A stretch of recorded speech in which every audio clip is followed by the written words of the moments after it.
కానీ ఈ రోజుల్లో ఇవాళ ఆఫ్ కోర్స్ ఈ కాంపిటీషన్ అనుకోండి, తల్లిదండ్రుల వర్రీ అబౌట్ చిల్డ్రన్ అనుకోండి, ఏదైనా ఈ ఐఐటి అని, ఈ కోచింగ్ అని, ఆ కోచింగ్ అని, పాపం 7th క్లాస్ నుంచి మొదలు పెట్టేస్తున్నారు. 8th క్లాస్ నుంచి ఐఐటి కోచింగ్ అంటున్నారు. దీనివల్ల ఏంటంటే స్కూల్ వాళ్ళు కానీ, పేరెంట్స్ కానీ పిల్లల మీద ప్రెషర్ పెంచేస్తున్నారు. ఈ న్యాచురల్ థింకింగ్ పోయి చిన్న చిన్న కూడా చాలా పెద్దగా ఐఐటి లెవెల్లో ఆలోచించే విధంగా నడుస్తుంది ఈ రోజుల్లో. అయితే ఇలాంటి చిన్న చిన్న ట్రిక్స్ ఇంకా ఉన్నాయండి. జీరో పెట్టి జీరోలో డాట్ పెట్టడం, అదేలాగా మామూలుగా వేలు ఎత్తి పెట్టగలం కదా, కానీ వేలు ఎత్తకుండా, చెయ్యి ఎత్తకుండా draw a dot in circle. అలాగే బ్రెయిన్ మీట ఉంది కదండి, గోళీలు ఆడుతుంటారు బ్రెయిన్ మీట. ఇది కూడా పాపం పిల్లలు బాగా ఇంట్రెస్టింగ్గా ఆడతారు.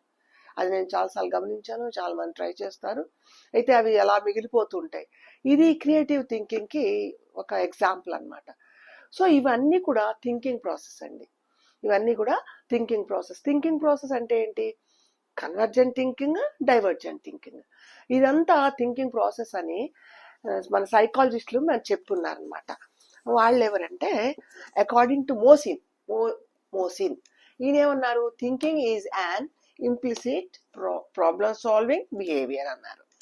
అలాగే according to Henry E Garrett ఈయనేమన్నారు? Thinking is a behaviour which is implicit and hidden. అంటే ఏంటి?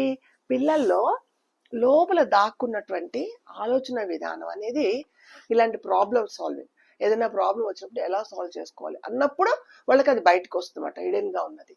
సో ఇవన్నీ రీజనింగ్ కూడా అంటాం కదా. ఈ బ్రెయిన్ మీటా కానీ, రీజనింగ్ కానీ, ఇలాంటి ట్రిక్కీ క్వశ్చన్స్ కానీ, వీటన్నిటి వల్ల వాళ్ళల్లో థింకింగ్ పవర్ అనేది బాగా డెవలప్ అవుతుంటుంది.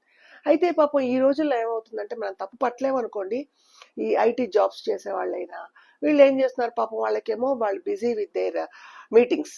అప్పుడు ఏం చేస్తున్నారు? సెల్ ఫోన్ ఇచ్చేయడమో లేకపోతే టీవీ పెట్టేయడమో లాంటివి చేస్తున్నారు. నాకు అనిపించింది ఏంటంటే, ఇలాంటి చిన్న చిన్న టాస్క్స్ కనుక వాళ్ళకి ఇచ్చి పక్కన కూర్చోపెట్టుకుంటే వాళ్ళకి కాస్త మెదడుకు మేతలా ఉంటుంది.